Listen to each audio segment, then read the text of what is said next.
All right. What up, everybody? Steve Metrics here at Db8 Sports with your boy. DJ TRIGGS.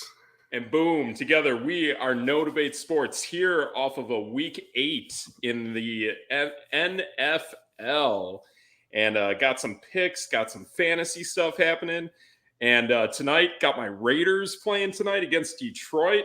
How about that? We got a busy 8-week tonight, Triggs. Man, you're talking definitely busy. Kind of Totally, crazy, man. but definitely busy. Totally. And how about this too? I mean, we also had the NBA just start up over the last few days into last week. And Boom. how about our Milwaukee Bucks and some NBA action? Oh man. I don't know if I want to talk about the Bucks. They kind of hurt my feelings a little bit. I know, and I gotta admit, like, yes, bringing in Dame Lillard is pretty awesome, but I think we're really starting to feel the effect of losing the defense of Drew Holiday and Grayson Allen. I think that's legit defense that now we're going to go into almost every game as if it's a shootout, and I don't think that's the way you really want to play, you know? Yeah, I mean, I guess so. No, I guess what really just hurt was that second game. Lillard just, I mean, he was cold. Yeah. But he was like Totally. historically cold though, so I'm not even gonna hold that against him. I think that was Right. like the sixth time in his career that he was like at that level of points. So yeah, Gotcha. it's rare. So Yeah. I'm not gonna hold it against him. Yeah, it happens with him. It happens with Trey. It happens with plenty of guys who are just cold-blooded shooters, even Steph Curry and the likes. It happens. No. It's very rare. Like I said, it was. I think the stat I saw was like, it's the sixth time in his career that he's been under 10 points. So Okay. it is super rare, but it happened. Right. And then with that game, I mean, does it look like the Bucks are going to be in more shootouts moving forward, or what do you think is going to happen moving forward? Nah, I don't think so. Uh, from the way they kind of shut down Philly. I mean, we were up 20 on Philly at one point, and Okay. like you could tell they kind of took their foot off the gas. Gotcha. And like I said, Atlanta, they didn't really like, for as bad as Lillard shot. I'm gonna just go back really quick and Yeah. see his exact percentages. But Sure. like for as bad as he shot, it wasn't like a complete blowout. Okay. Let's see here. He was 2 of 12.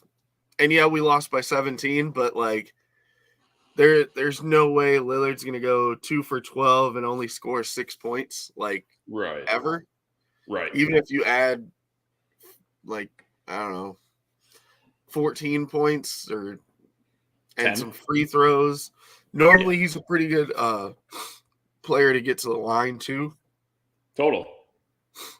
Yeah. So yeah, Yeah, I don't definitely know. having that free throw shooting is definitely a benefit.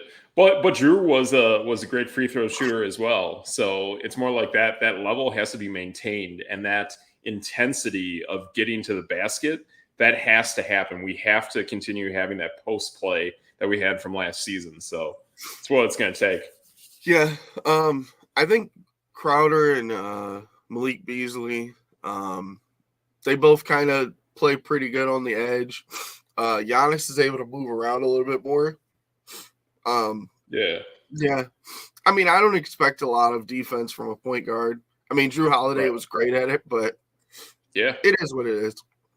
Yeah, I gotcha. I think the one team that has definitely kind of opened my eyes, and I forgot about a certain move they made, but the Phoenix Suns with losing the opener against Golden State, and I want to say I think they had another close one shortly after that game, but the fact is that Phoenix is doing this all without what's his name from Washington. Bradley Oh, Beal. Bradley Beal. I thought that was incredibly impressive. And that's some pretty interesting stuff if when they bring Bradley Beal into the mix. I think Phoenix is gave you a pretty scary looking team. That actually is true. Like, not like I'm not expecting Middleton to, blow it up or anything. Right. But even if he gets us 15, 16 points, like that's a whole nother ball game too. Yeah, that's true. That's for Milwaukee as well. And Yeah. you don't have to expect certain players to like step up like a Crowder or Marshawn Beauchamp or anybody like that to come in and get that amount of points. But yeah, with Phoenix, yeah, they're doing the thing that they're supposed to do. I mean, yeah, they lost a close one to the Lakers, but they have scorers for a reason. Devin Booker can put up 30, 40 points whenever he's out there. Same with Kevin Durant. Yusuf Nurkic is no like slouch at the center. Right. So they've got scorers all around. Totally. Yeah, it's some pretty good stuff there. So yeah, good stuff having the NBA kicking off earlier last week and into this week, and now we got some of that action to see and talk about here. So good stuff. So with that, back to football, back to the NFL, and boom, we are in week 8, and just like that, Triggs, the season is almost halfway over. It's pretty crazy. Yeah, especially because I don't even know what to say. I have no idea who's doing what, because one week there's juggernauts, the next week you lose to the Denver Broncos, and one week you're amazing, and then the next week you get blown out by 30 points, and then one week you're the Dallas Cowboys, and the next week you're like amazing, and then one week you're horrible. So this whole season's nuts. Yeah, it's been a very odd paced season with seeing how the ups and downs are going on certain guys, and I think there's a good amount of these guys that are legitimately hurt to a certain level, and more often than not, I think they're playing through pain. Easily looking at Justin Herbert, Jalen Hurts, Joe Burrow. And then you wonder about guys too, like Patrick Mahomes and Russell Wilson, and even Kenny Pickett. I mean, that guy's been banged up forever. But these guys are all kind of playing kind of hurt to a certain level. And I mean, for the foreseeable future, Justin Herbert, we may never see that guy for a long time take a single snap under center with that broken finger he has. So there's a lot of banged up guys out there. I think that's really starting to play an impact into this season. Even Travis Kelce and the likes. Yeah, I mean, guys get hurt, guys get banged up. I'm just so confused. I mean, we're going to talk about games, but totally, I'm just confused. Yes, and my grand Green Bay Packer quarterback conspiracy, I think now is going to come to fruition, and we'll totally talk about this later. But I think this is somewhat ironic with what happened yesterday. So we'll see how this goes. I don't even know if I want to talk about that game. I know. Hey, we'll bring up this little comment from James, and James is a owner of Josh Jacobs, so he needs some good Josh Jacobs vibes tonight. And with that, you and I are on the same page that we see this being a sneaky upset for the Raiders against Detroit, considering the Raiders do have a fairly decent secondary, have played against Josh Allen, have played against Justin Herbert, and the biggest flaw in those games were turnovers. So if the Raiders can actually not turn the ball over with Jimmy Garoppolo, there's a chance. Not saying it doesn't happen, but there's a chance. And you and I are feeling on the same page that if that happens, the Raiders can actually win this game. And I think it's legit. The only real runner out of Detroit's backfield is Jahmyr Gibbs, who has never really had a true workload this season. And then on top of that, Vegas does have a legit secondary when it comes to guys like Marcus Peters and the young guy out of Louisiana Tech. Like, we got guys back there. I mean, our linebackers, I'm not the biggest fan of, but there are guys back there playing on our team. Yeah, I mean, the Raiders are ranked 7th against the pass, so they can definitely shut it down. And but it's crazy because Detroit's a top 10 passing team offensively. Totally. So I don't know. It's weird. It is, and they will throw. That's their MO. That's what they're going to do. They're going to utilize Amon-Ra St. Brown. They're going to utilize Sam Laporta, and they're going to work with what they can out of Jahmyr Gibbs and try to line him up in various spots and see what happens. But I do think if you really want to damage the Raiders, you do it on turnovers and you do it by running the ball. And Deontay Foreman proved that last week, as did even back when we played the Chargers and was Austin Eckler and guys back when Eckler was healthy, all that kind of jazz. That's what it takes. So we'll see what happens. And James, you're always welcome to the dark side. So we are always taking anyone who wants to join the dark side and become part of Raider Nation. So there you go. Good stuff. And hey, between Green Bay and Vegas, yeah, we're both trying to figure out the quarterback position. So it's tough these days. That's not true. Nope. Can't agree with that one. We're not trying to figure out the quarterback position. We're trying to figure out how to coach players. There you go. There was. I mean, we can start on that game if you want, because let's do it. I have a lot of mean things to say about Packers. Excellent. Let's do it, man. You got to lead off with that. So there was so many penalties, and I mean they were just bonehead penalties, like hitting guys late. I mean, there was some questionable roughing the passers, but like special teams was bad. We got lucky on a kick where there was a penalty against the Vikings, but coaching is so bad. Like we talked, I talked about this a week ago or maybe 2 weeks ago or definitely at least a week ago. Yep. The script, every team scripts like the first 20 plays on offense. Every single team. The Packers had -5 passing yards by like halftime.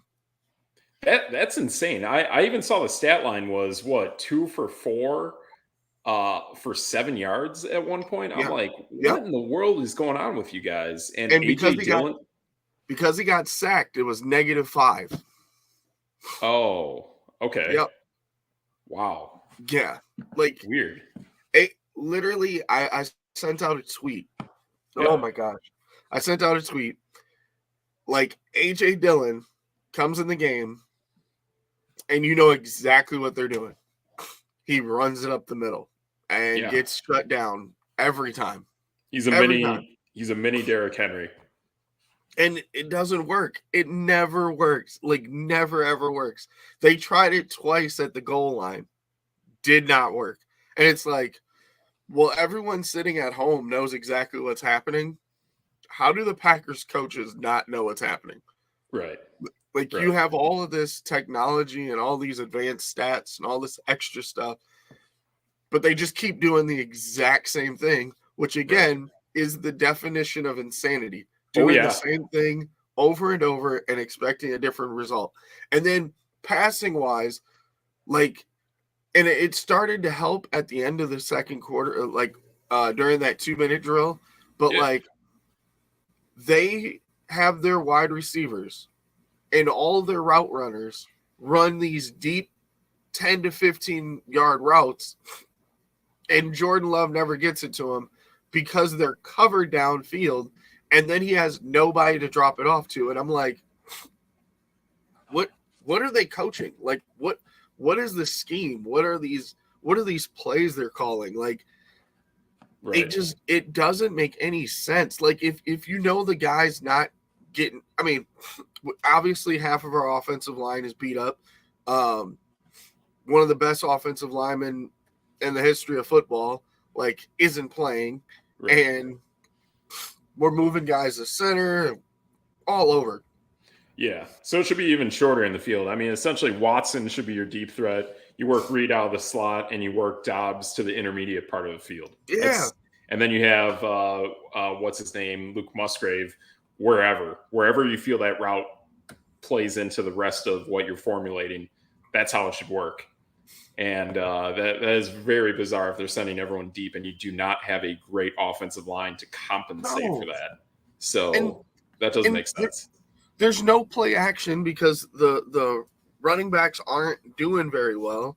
And then, yeah, there was a couple drops, and people are going to talk about those. But it's like, yeah, when a guy is literally just getting, like, they were rushing, like, 2 guys. There was a couple plays where they literally rushed, like, 2 or 3 guys. Minnesota, I'm saying.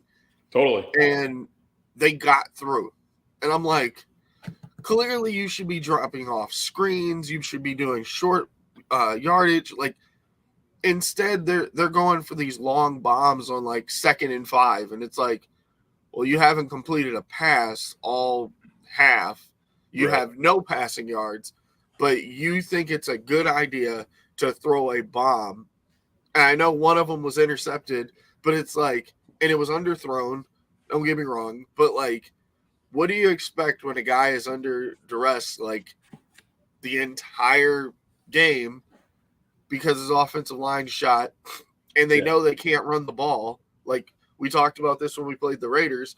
The Packers are one of the worst run offenses in the league. And it's like, oh, do we expect us to just be amazing at running the ball now and we can play action? No, it's horrible. Like, coaching just, and defensively, like, the corners, I listen to a lot of press conferences and stuff like that.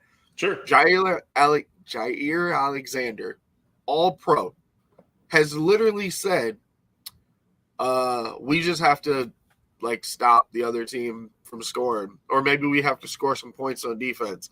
Like, he's taking shots at the team, but those shots are at the coaches. And like, this is a guy that's usually upbeat and chill.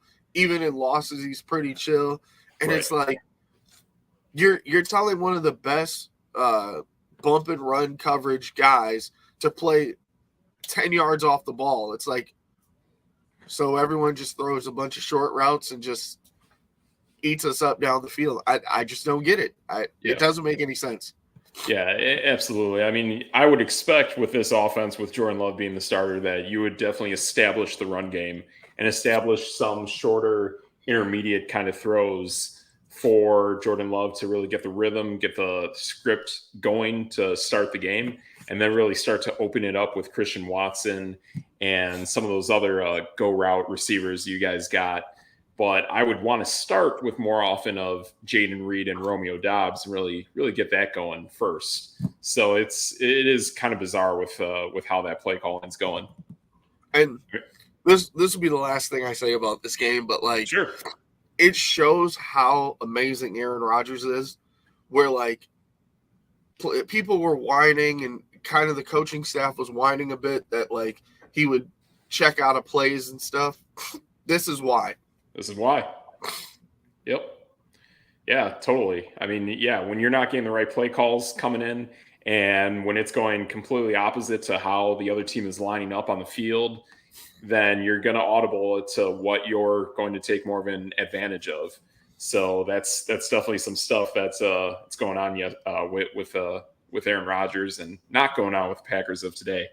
I even noticed a game that I was more invested in yesterday watching where I thought it was cool. This newer quarterback that we'll get to was calling this devil audible, and he called devil, called the audible, and boom, converted a first down like that for a good 10, 11 yards on that play.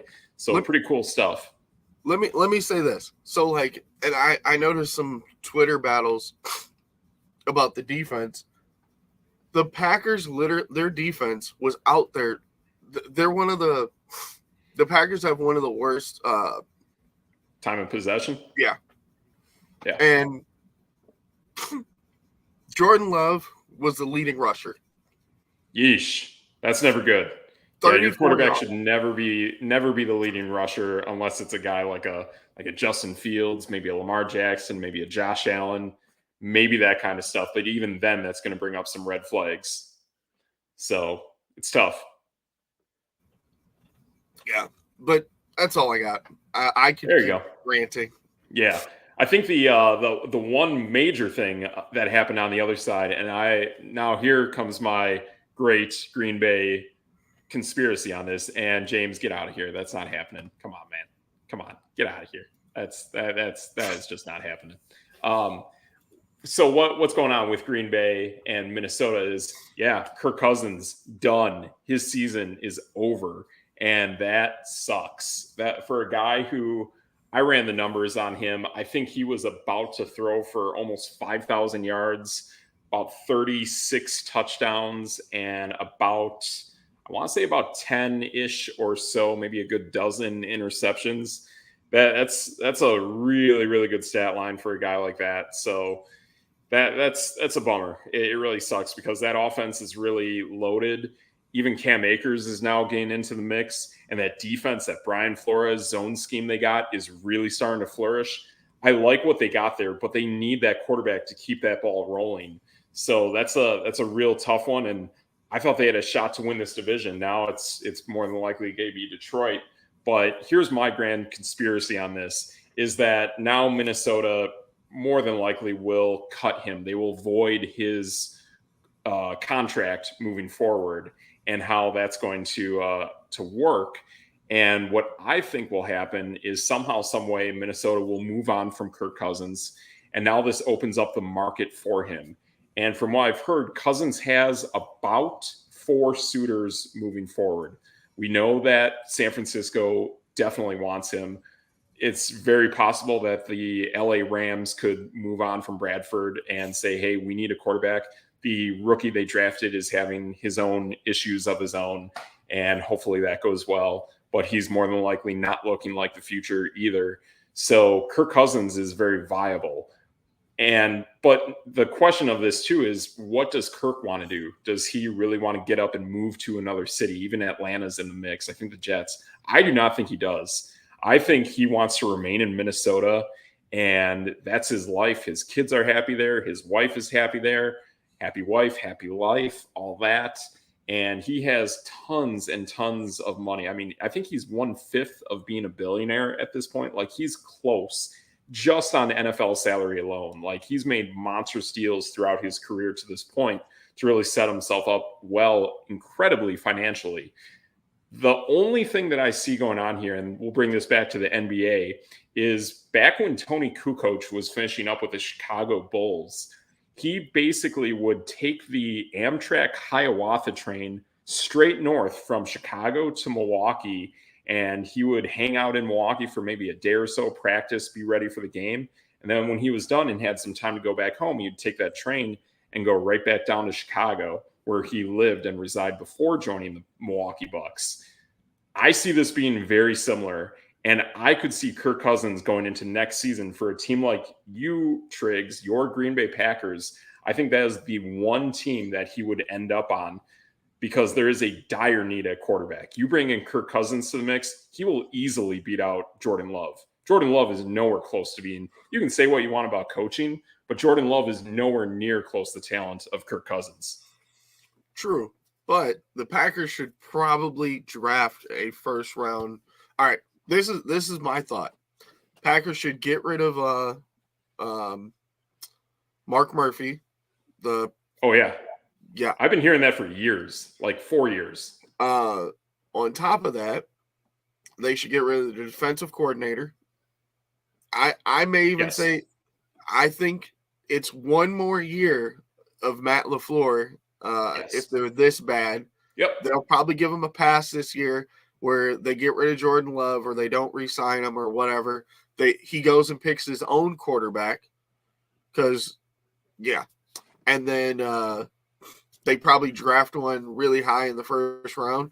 Because this might be the first time in forever that the Packers have a top pick. And there's a couple good quarterbacks out there, so who knows?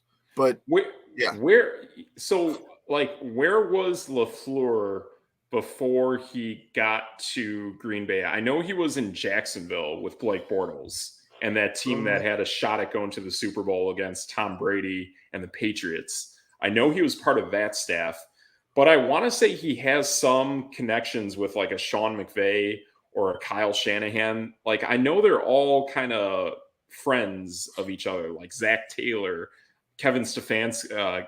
Well, no, not Stefanski. The head coach of the Minnesota Vikings. I know those 5 guys are all really tight with each other. But I Tennessee don't. Titans. Oh, okay. So he's with Vrabel. So he So was. Okay. he was with. So he went from Tennessee. He was there for a year. He was with the Rams for a year. He was with Atlanta for a couple of years, and then he was like a college guy. Was he with the Rams when McVay was there, or is there? 2017. 2017. That sounds about right. I want to say McVay's been there for at least 5 years because you're going back to the Jared Goff Super Bowl against Tom Brady. So interesting. I would think that he would be a guy that would want Kirk Cousins because that is part of that kind of prototype of what those guys look for. The Blake Bortles of the world, the Jared Goffs of the world. Kirk Cousins, to me, fits that bill. Yeah, especially for a team that has a dire need for a quarterback like that. Kirk Cousins is a Band-Aid, though. So, like, to me, I think they really should just draft a guy and at least have the guy come in and battle with Jordan Love, maybe. But I can't put it all on Jordan Love. I know, he's been in the league for 3 years, but this is his first time really playing. And he's playing with a bunch of rookies. His biggest offensive weapon, it hasn't, like, Aaron Jones is on a pitch count, apparently. Well, with a hamstring issue, I mean, you're going to have that pitch count. So, yeah. So, like, yeah, I don't know. I think he's just in a situation where he's set up to fail. Right. But the biggest thing I take away from this is that this is not the last game Kirk Cousins will play. As much as I'd love to see that guy ride off into the sunset in Minnesota, I know that guy wants to play somewhere. And I think he would love more than anything to play close to home. And Green Bay has a absolute opening for it. There are no guarantees for Jordan Love. He has essentially 1 year of a fully guaranteed salary next season. That's it. And Kirk Cousins could come in, fight for that. They could draft someone, and you could. But if you're not really getting Caleb Williams, at the end of the day, it's still going to be a risk. And you might. Think of how bad the standings are right now. The Packers are pretty low. Like, the Packers are 2-5, right? Is that correct? Yeah. Gotcha. So, like, it's a chance. When you look at it, they're tied with the Giants. They're tied with the Chicago Bears. Like, right. Is Carolina gonna, like, drop Bryce Young and go right for another quarterback? Yes. Maybe. But and we know this because Arizona did. But he's got that big deal, though. So everyone does. So did Josh Allen. Well, Josh Rosen. Josh Rosen had that big deal, and boom, Kyler Murray, go! It's your show. Bring in what's his name from Lincoln Riley. Like, go! So if you can do it, go. I don't think Carolina would even think twice about that. If they can get Caleb Williams, man, they're taking it. But the problem is it's not Carolina, it's Chicago. Chicago is taking that pick. So the Packers are tied with Chicago. And at this exact moment, I would say the Chicago Bears are a better team than the Green Bay Packers.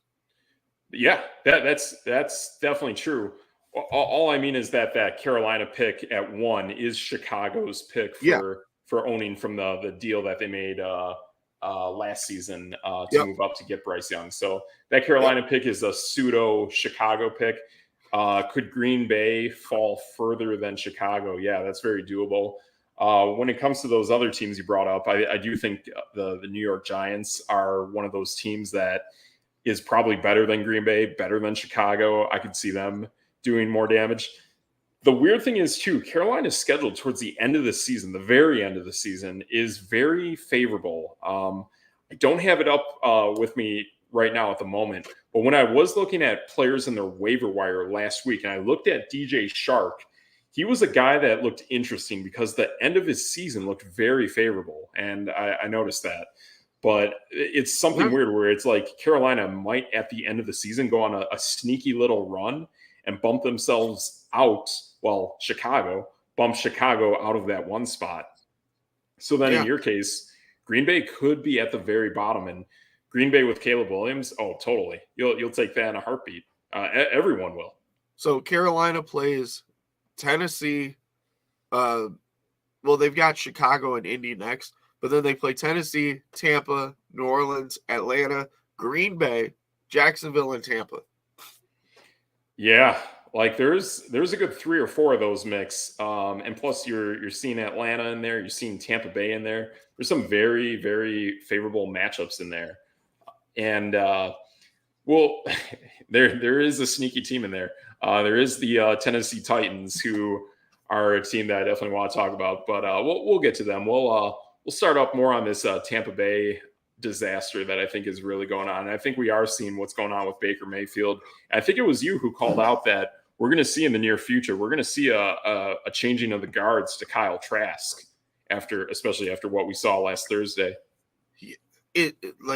Again, this is where I said I was so confused. I just don't understand where Buffalo, I have no idea. They're supposed to be a contending team. I don't think they barely sneak by Tampa, who 2 weeks ago we thought was going to win the AFC South and run away, or at least had a shot at it. And now they look like they don't even know how to play football anymore. Nope. I don't even. This game was horrible. It was, and I think this goes to the template of exactly what we're going to see out of Tampa Bay. This is a good defense, but when they're on the field for like 35 minutes a game, it's not a good defense. So that's not going well. Baker Mayfield looks awful, man. He cannot complete anything outside of a deep pass to Mike Evans. That's it. He has no intermediate, no short game whatsoever. It's like he's taking forever to make his progressions. He has a good offensive line, and he's still struggling. It's a mess. I think this guy is definitely done, and there's a reason why he's been on 3 different teams in 2 seasons. Yeah. And we're talking Carolina. Like, no one even thinks of him as a Carolina Panther. Like, that's weird. Yeah. And then on Buffalo, like, at least, I mean, I've heard that they signed Leonard Fournette. So Carolina? Ooh. No, like Buffalo. Oh, Buffalo. That's interesting. Yeah. It does feel like Leonard Fournette has been out of the league for way too long. There are definitely teams that need a power-headed running back, and Leonard Fournette definitely fits that bill. When he was finishing up in Tampa Bay, he was becoming a better pass catcher with how today's NFL tailbacks need to be better pass catchers. That really shapes up well for Buffalo, and if they can really make that work, then I like the direction they're going in. But putting all this weight on Stephon Diggs, a little bit of Gabe Davis, and Dalton Kincaid, it's weird, man. It's just not a good offense. And struggling against Tampa, struggling against the New York Giants, they're still going to have to play Miami again. They lose against New England. It's weird, man. The Buffalo Bills are a team that I think will fall flat. And granted, I have had this theory, whether it's the Bills, Bengals, or Kansas City Chiefs, that at least one of those 3 will not make the playoffs. And we'll see about the Bills. That's a weird, wonky looking team. I'll tell you that. Yeah, I think they just, I don't know. Yeah. Next. All right. So on that next, we will go to the Bengals, who I just brought up, against the San Francisco 49ers. And it really looks like what we were talking about earlier, how when your quarterback is healthy and they can actually be out there doing what they really know best. And yeah, there's a lot of lower leg injuries with Joe Burrow, but he was cooking. He was really in momentum and tempo and really had his thing going. You had Jamar Chase running all those various routes. You're really opening up the field so Joe Mixon could get his play. T. Higgins was starting to look like he's back. There's some really good direction going on here with the Cincinnati Bengals. I think it's a real team. Yeah, I guess. I don't know. The Bengals are one of those teams where I'm just kind of like, sure, do they have enough time? Is the AFC North too good? I just don't know about that. It is. Yeah, and I do think the AFC North is too good. I think should Cleveland really figure out what's going on at quarterback, I think they're back in the mix like that. They have to get back a healthy Deshaun Watson. I really am not a fan of this Josh Palmer guy that we're talking about. I would love to see DTR get actually more reps leading into a week so he is comfortable in a game. I think they can do damage with him or Deshaun Watson. I think that's the way to go. But honestly, I like all four teams in this division. And that's with a caveat of Pittsburgh getting healthy at quarterback. Mitch Trubisky in Pittsburgh ain't working. I did like Mitch in Buffalo. I thought that was pretty cool, actually. But this Pittsburgh stuff ain't working well either. I think this could be the way where that division probably gets three teams in. If Pittsburgh can't figure out that quarterback position, they drop out. Then it's Cincy, Baltimore, and Cleveland. And Cincy, to me, and I brought this up a few weeks ago, I like this where their outside corners are actually really legit. And if they can actually get ahead on a team, I think it's very hard for that team to keep pace with Joe Burrow and play against those corners in that secondary for Cincinnati. See, the only problem I have with Cincinnati, though, is they're 28th in the league in giving up yards. So, like, it's going to be a shootout every single time, and you don't know how much Joe Burrow's hurt or how much he's going to hold up. Yeah. So, yeah, I can't just they're behind by a couple games, and I just don't see it happening. Hey, you just got to make it to 7. If you make it to the 7 spot, you're in, and now you can start doing damage. So I like it. I love this division. The AFC North is by far my favorite division. There's a lot of cool things going on in there. No one would really. Well, I mean, I picked Pittsburgh to almost win this division, or I think I picked them as a wild card. But Pittsburgh is 4-3, and they've played plenty of games where they should not be 4-3. So I think that's a real testament to what's going on coaching wise with Mike Tomlin and the likes. So we'll see what happens there. But excuse me. So yeah, San Francisco just knocking on the beat of things with Purdy, and I think he's going through a little tough stretch. But I do think San Francisco figures it out, and they'll be fine. They just need to figure it out. But I like San Francisco too. I think they'll be all right. So, all right. Yeah. But speaking of a team that I again have no idea, what about that Dallas Rams game? That was a real head scratcher, and that game went completely opposite of the way that you and I thought. We both thought that LA would actually show up on defense, really have a lot to do in the passing game, and that Dak Prescott would still not be good. Dak Prescott looks great. And not only that, Dak Prescott did all of this basically without Tony Pollard. Like, not a good looking Tony Pollard game, not very little rushing from the Dallas side. They put this all on the arm of Dak Prescott and got it done. Yeah. I don't get it. Yeah. Like, it was so weird because Dallas is one of the best run offenses in the league, and they're like mediocre at passing the football.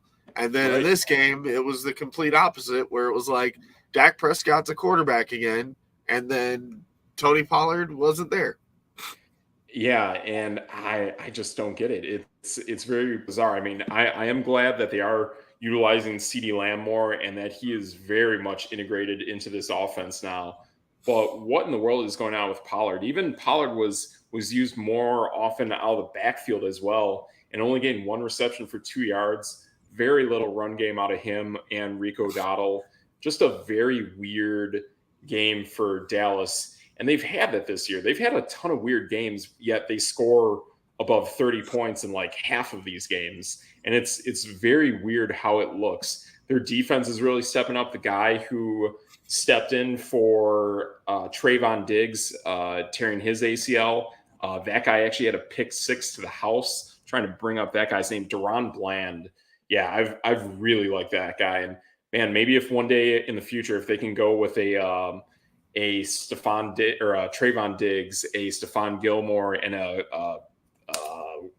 blanking on the name here, Deron Bland in the nickel would be awesome.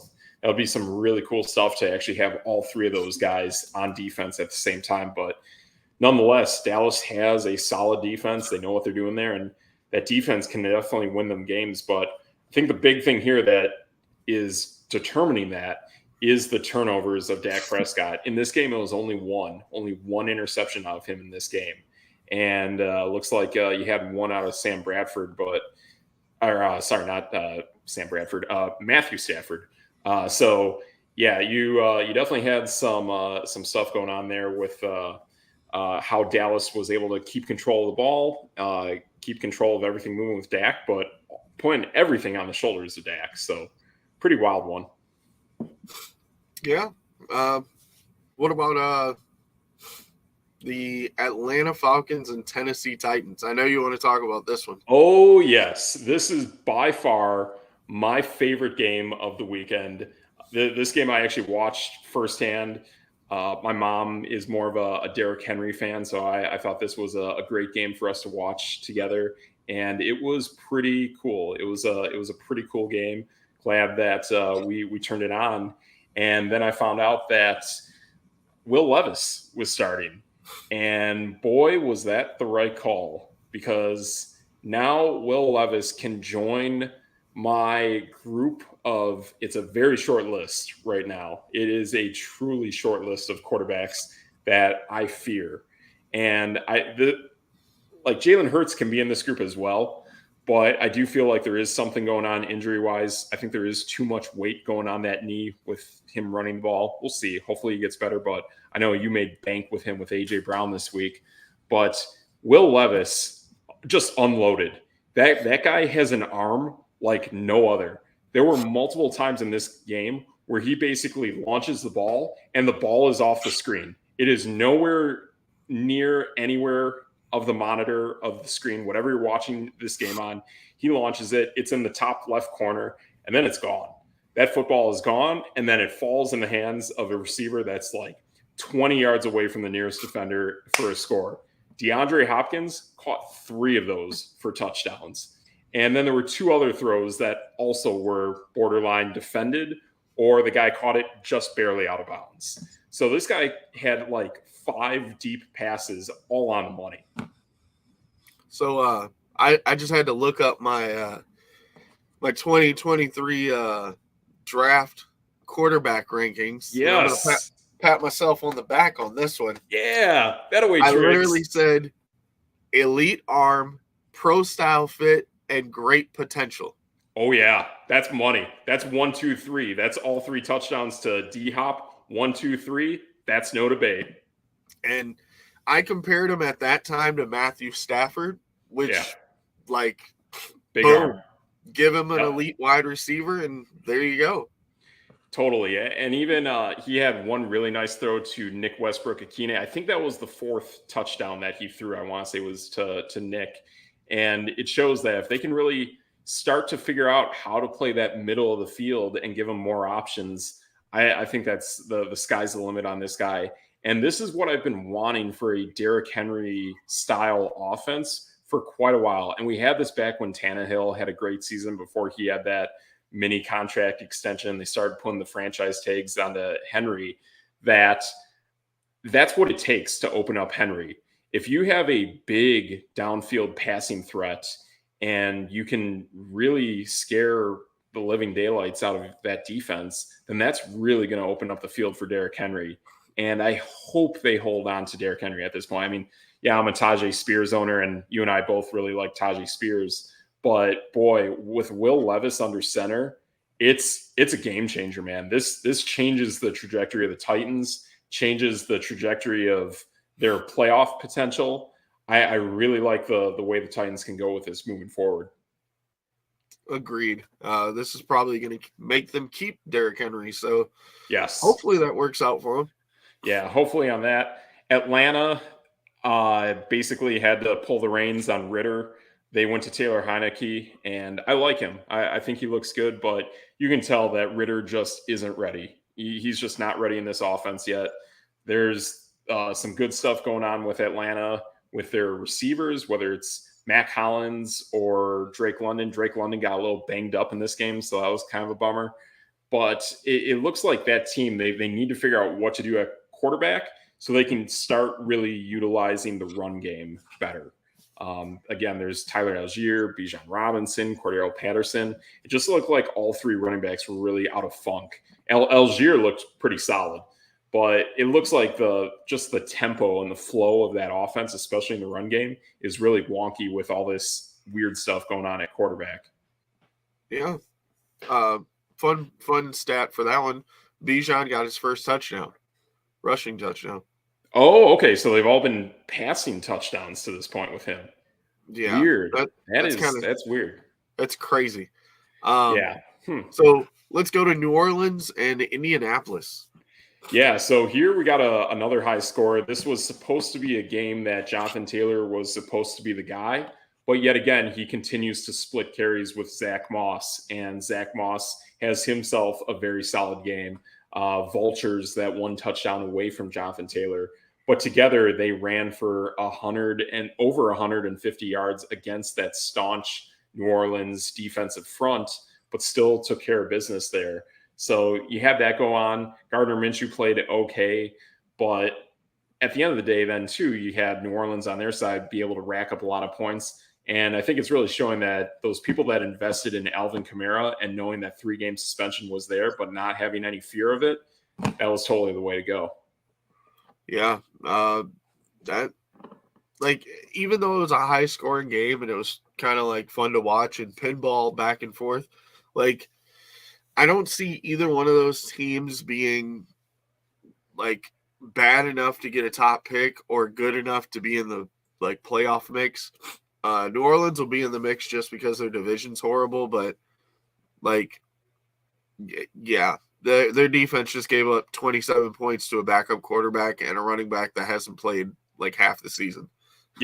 Yeah, exactly. And I do have serious concerns with what New Orleans would do, or whoever wins that division coming into the playoffs will do.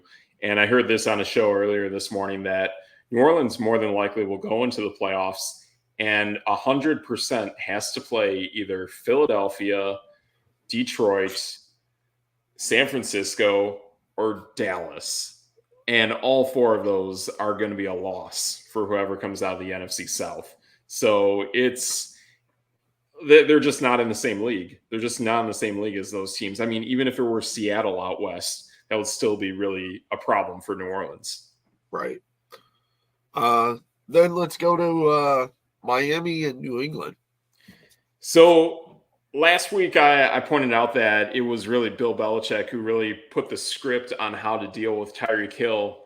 Although this was back when Kansas City had Tyreek Hill and not when Miami has both Tyreek Hill and Jalen Waddle and a bunch of other guys who can run like 4.3 40s. And that really showed. And Tyreek Hill went off. Jalen Waddle had a nice game. And this offense, even Raheem Mostert had a score. This is definitely a Miami team that is totally different animal. And it's more than likely we're going to go through this season, and that's going to continue to be Miami's MO, is put up 30, 40 points. And if you can do it and compete with them, so be it. But if they have Tyreek Hill and Jalen Waddle out there, I think this team is almost unbeatable. Yeah, I don't know a team that can match up with them. That's why it's kind of weird that they've lost games. It is. So, it really is. And I do want to say the games they've lost have been games that Jalen Waddle hasn't played or Jalen Waddle hasn't played much. I remember that game against Buffalo. That was kind of like a primetime game, or maybe it was a late afternoon game or something. But I remember seeing Waddle in that game and then exiting early. So that was a game where that game script really got flipped immediately, and they had to really change things on the fly. But I think that team lives and breathes both Waddle and Tyreek Hill outside. Yeah. And New England's another one of those teams where they're just like, they're pretty bad. And they're probably going to move away from Mac Jones, but they're squeezing as much juice out of that lemon as they can, though. Yeah. We want them to move on, obviously. But, 100%. I'll start my own NFL franchise, and Malik Cunningham can be my quarterback day one any day of the week. Yeah, I just don't get what they're doing. I mean, they're not good enough to win games, but they also keep playing Mac Jones. Who knows? Yeah, it's very bizarre. And again, too, I mean, I have said, like, I do like the receivers there. Like, I do like what's going on between Tyquan Thornton, Devontae Parker. Him, I'm not as high on, but then you got Kendrick Bourne. I know they got another younger receiver that's kind of banged up, but I do like the direction there. There are some cool elements to this. To me, it is still weird seeing Mike Gesicki in a New England Patriots uniform. Every time I see that guy, I'm like, man, you should still be with the Miami Dolphins. I think there was some button of the heads between Gesicki and Mike Daniels, so I think that was kind of weird. Everything kind of went against each other, but man, it's kind of weird. It's just kind of weird how this offense goes, but you can tell that Bill O'Brien is really squeezing as much juice out of that Mac Jones lemon as he can. Speaking of squeezing juice, let's talk about squeezing juice out of the points of New York. I said the only game that gave the Packers and Vikings a run for their money for the worst game of the week is the Battle of New York. Totally. Yeah, you have both. I think this really showed up that New York probably would have scored more points if both Darren Waller and Tyrod Taylor actually lasted the full extent of that game. But losing them both fairly early and having to change kind of that script and how that's going to go, because Waller would be very instrumental against a team that is just money on lockdown corners, regardless of who's playing in the secondary for the New York Jets. So they want to go to more Waller and do kind of stuff with Saquon out of the backfield, but changing quarterbacks with Tyrod Taylor busting his ribs and then switching out to Darren Waller, that hurts. And still, New York is just treading water as long as they can to possibly make it some crazy run at the playoffs with Aaron, should he be ready. That's what it's about. And basically just run the ball, make the defense play lights out, and have Zach Wilson give you a handful of great throws throughout the game.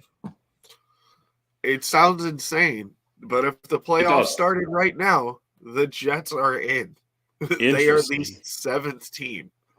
That's what it takes, man. They're all about scraping in as that 6 or 7. They know that is their only shot at getting in like this. And when you say them as the 7, that would mean that AFC East would get 3 teams. That's crazy.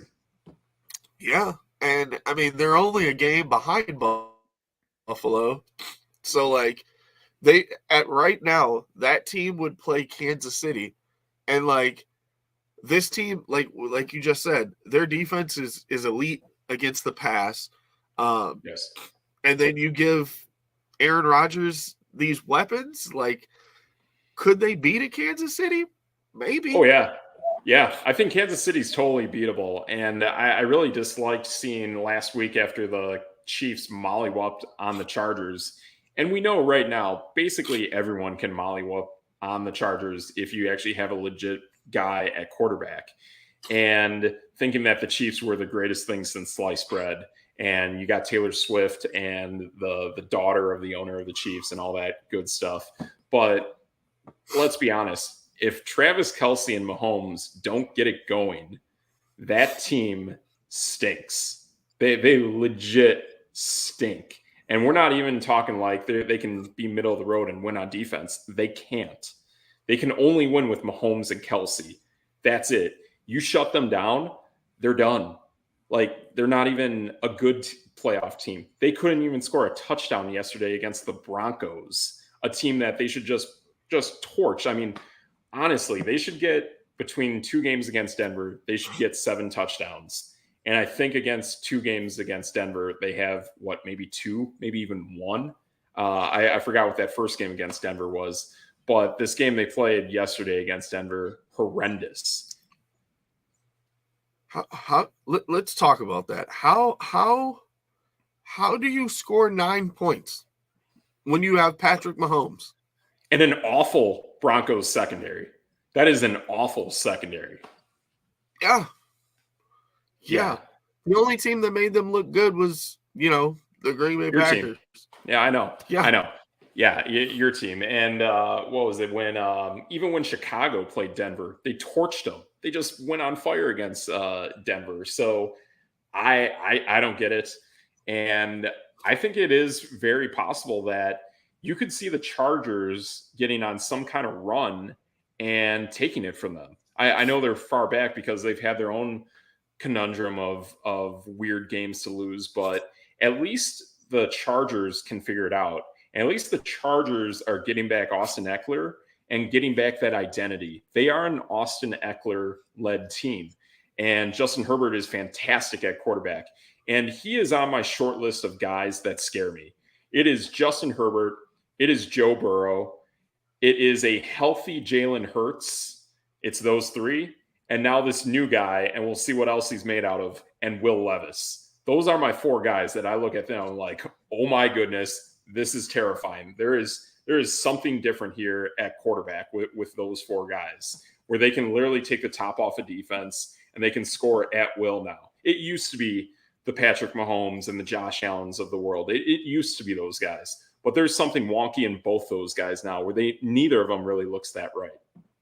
Yeah, I don't like, again, this is why I'm confused. I have no idea how Kansas City's at the top of the league. Like, he shouldn't be. I don't know.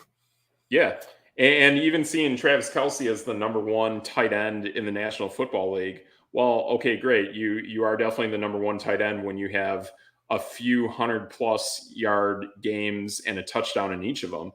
But I was in a certain spot last season going into a Monday night matchup with a monstrous deficit and had Travis Kelce explode for like 3 or 4 touchdowns against the Chargers. Just annihilate them. And this game, yeah, I mean, the Chargers game was a nice yardage game and a score, but still really being that red zone threat just isn't there. And Denver figured out some way to just completely shut him down. If it's 50 yards out of Kelce and that's it, everyone can live with that. Yeah, I agree. So speaking of another team that's atop the conference, how about Jacksonville and Pittsburgh? Jacksonville and Pittsburgh. And my sneaky pick to come out of the AFC is still alive, still looking good, still on some sneaky games. But I think Jacksonville is a team that is just really taking this whole regular season to figure out their identity, to figure out what they really want to do on offense. This was a game that had some weather. I started with this game on Sunday, and then I switched to Atlanta, Tennessee. And there was definite weather going on in this game in Pittsburgh. So I heard the Deontay Johnson comments and how he's upset about the calls, but really looking at it, you're not going to win with Mitch Trubisky and also zero production out of that run game against a Jacksonville defense, which you own in fantasy. And we have stated here multiple times on No Debate Sports that Jacksonville is one of the best defenses in the entire NFL. No, I do not agree. They are amazing in fantasy, but they are one of the worst defenses. I was just looking it up because I was like, how does this team win? Listen to this. Listen to this. They are 2, 4, 6, 8. They are 23rd in total yards given up in defense. Yep. On defense, I should say. A lot in the passing game. Yeah, in the passing game, I'm pretty sure they're like second to worst. True. But who have they also played against my as well? Here. Oh, I want to say this is a team that's played against LA. They're 31st against the pass. Like they are horrendous. Yeah, they are definitely a rough team against the pass. And now, especially even going into next week against the Saints, that's looking like that's a game that teams are definitely going to throw against them. But they've gone outside of Pittsburgh. They've gone up against some teams that can hang some legitimate points. And the one team that didn't, which is a bad-looking offense for now in Atlanta, they've gone up against the Colts twice.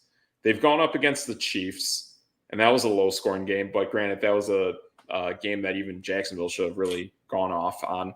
But they've gone off against C.J. Stroud, and that's a high-scoring game against Josh Allen and the Bills, and then they've played against the Saints as well. Okay, cool. Actually, their next game is against San Francisco. So they've played against some pretty higher scoring offenses. I mean, I know they're definitely towards the bottom, but basically outside of one of those weeks in Atlanta, they've played against some teams that can seriously hang some points. I mean, we got to look at the Colts now and say that's a team that can really hang points on anybody now. Do we really feel that way? Yeah, absolutely. Even if it's a borderline Gardner Minshew, the Colts have still scored, 50 plus points in 2 weeks between Cleveland and now Jacksonville?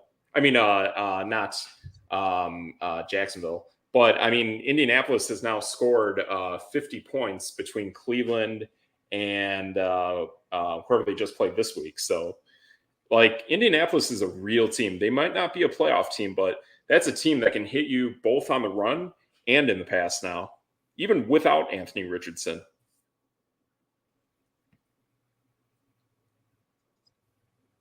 So I think Jacksonville has gone off against some tough teams. Indy's a top 5 scoring team, yeah. But it's probably because they played against Jacksonville twice.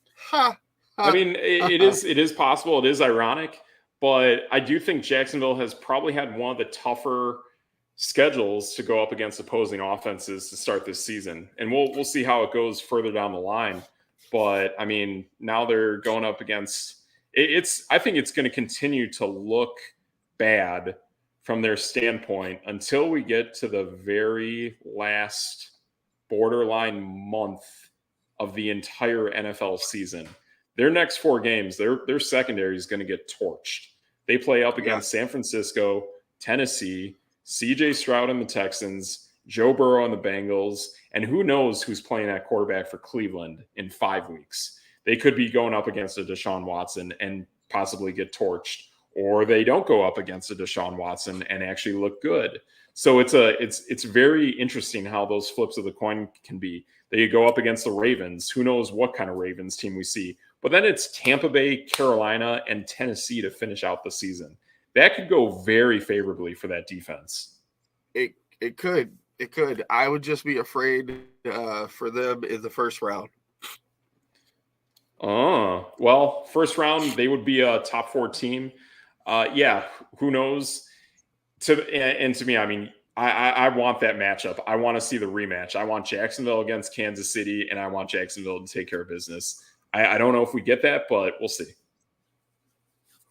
Yeah, I mean, right now they would play Cleveland or Pittsburgh. Oh, they'd crush Pittsburgh. They would. Like they just did. Yeah, that's true. Let's see. Let's go to Washington and Philadelphia. Washington and Philadelphia, another team that has a very questionable secondary, and especially now making a trade. But it is weird to see the secondary still struggle, because I do feel that getting Kevin Byard from Tennessee is a massive upgrade over Terrell Edmonds, who is not as good as his brother Tremaine. And I was hoping to see the secondary really start to improve. But Sam Howell torched him. He threw for almost 400 yards and 4 touchdowns against Philadelphia, by far the worst showing out of that secondary this season. And the Eagles made it happen. I know there was a play that possibly should have got challenged but didn't. But yet again, A.J. Brown just goes off, and I believe he is the only receiver ever to have 6 straight 125-yard plus receiving days. That's crazy.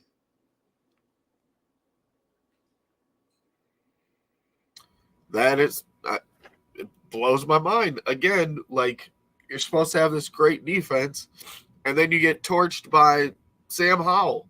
So, again, weird. Completely confused. I don't understand. Yeah, and I think teams are realizing that if Philadelphia has such a great offense, then you can go toe-to-toe with them by slinging it, because their secondary is so bad. That should not be the case. If Philly can actually build a good secondary, they should almost be unbeatable, because they're going to be able to put up a lot of points. with A.J. Brown and Devontae Smith. And now Julio Jones is there playing in the slot. That's crazy. And on top of that, then you have DeAndre Swift, Kenneth Gainwell, Dallas Goedert. You have more weapons that aren't even being showcased, which makes this scary. Again, the only thing that's not really a factor here is like that speed element, like Miami and like what the rest of the league is trying to catch up to. But the rest of the elements of Philadelphia are just terrifying. If they can figure out that secondary, they got it. Okay. I mean, I don't think we have to talk about this game, but Carolina versus Houston.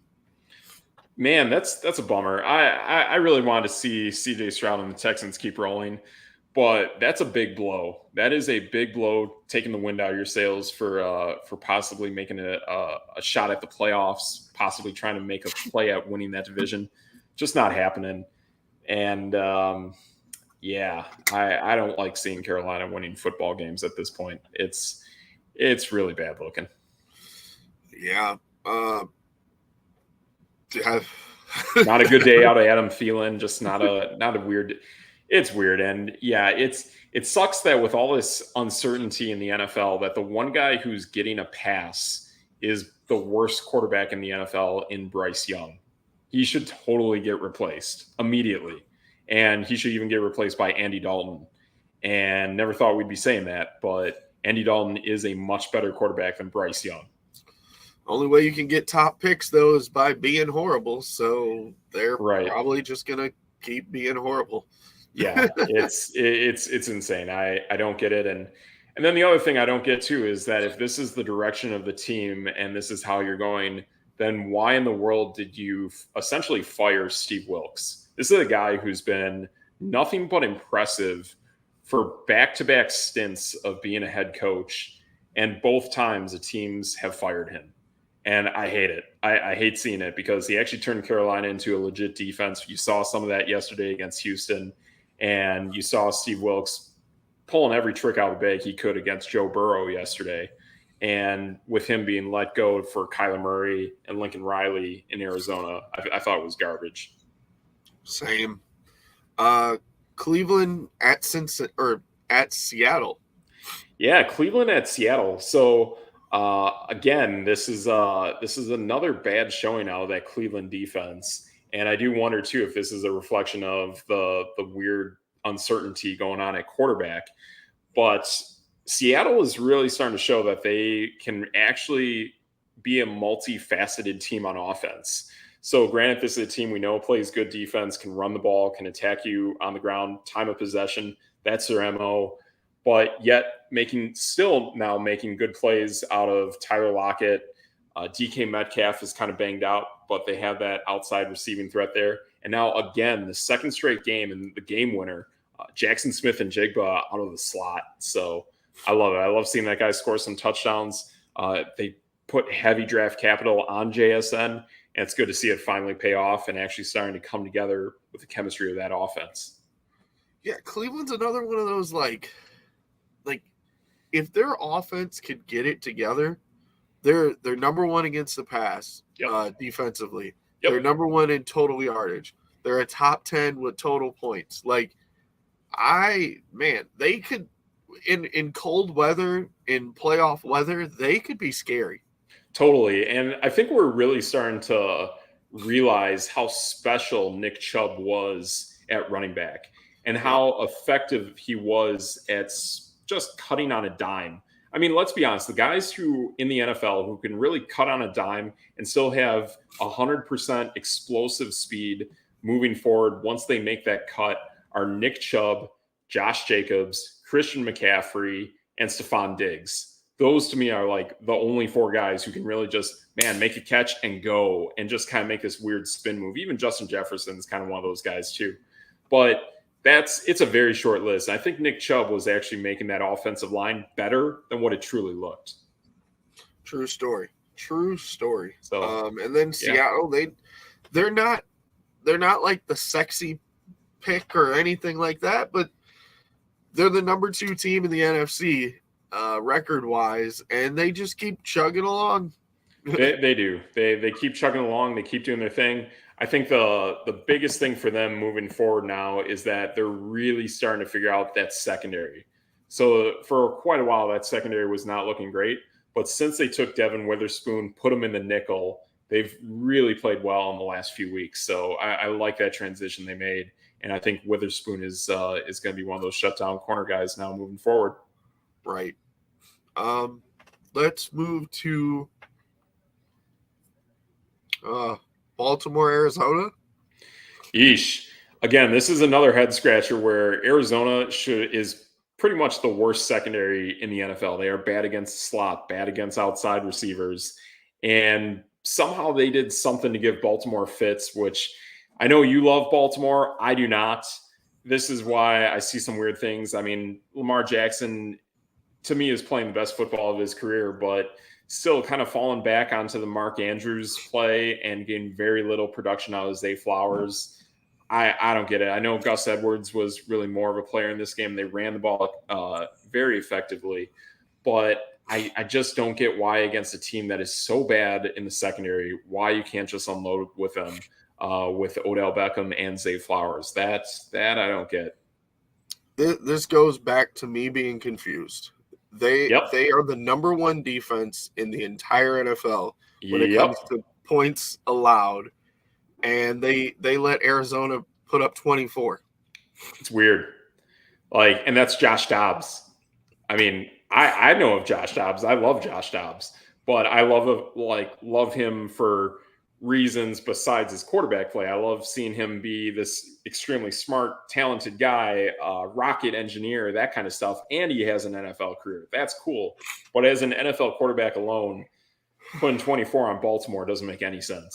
None. And this is why sometimes I don't understand sports betting and stuff like that, because this clearly should have been a 20-point blow up. Arizona's not trying.